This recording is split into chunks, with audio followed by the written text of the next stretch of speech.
Every weekday morning, millions of American kids wake up and go to school, usually under the watchful eye of an adult. But in Japan, children are expected to make the journey alone.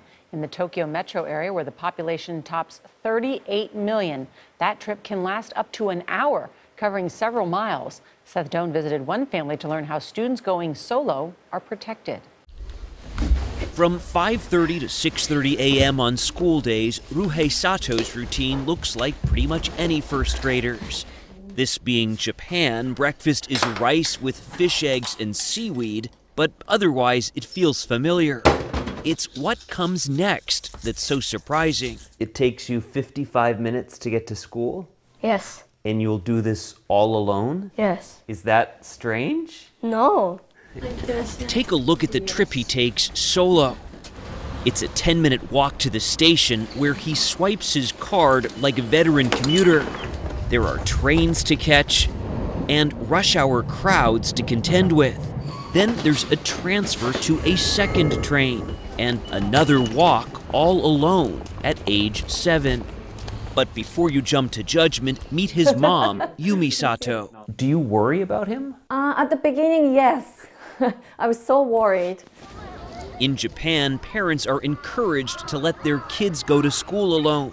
In fact, it's mandated at Sato's school. It's a culturally indoctrinated understanding that children are supposed to be independent by the time they start grade school, really. So that's age 6. Teru Clavel is a Japanese-American sociologist now living in Tokyo. She's also a mom who's about to let her own daughter commute to school alone. In Japanese, it's kawaii ko ni wa tabi o saseo. It's a saying that children are exposed to, and it means to the adored child, send them on journeys. We've seen kids in Japan serving food at school lunchtime and cleaning up afterwards.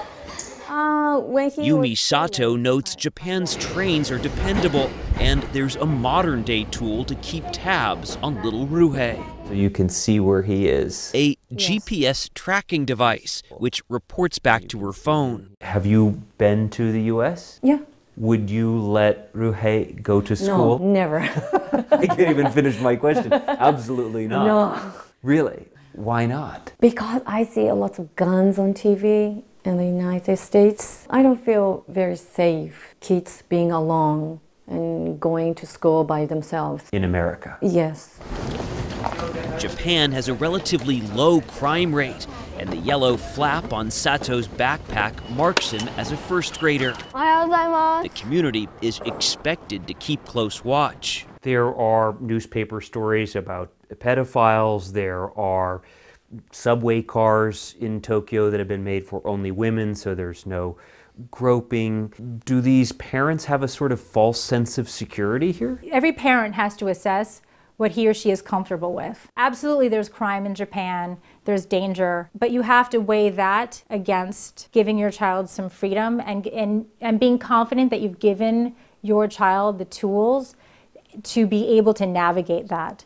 You made it okay? Yes. Returning from school, the 7-year-old seemed unfazed by any debate of his daily journey. Why do America's children can't go to school by himself? Why do Americans not go to school alone? It's just seen as something an adult does. To take these trains that you take, to go all alone, seems like a big deal.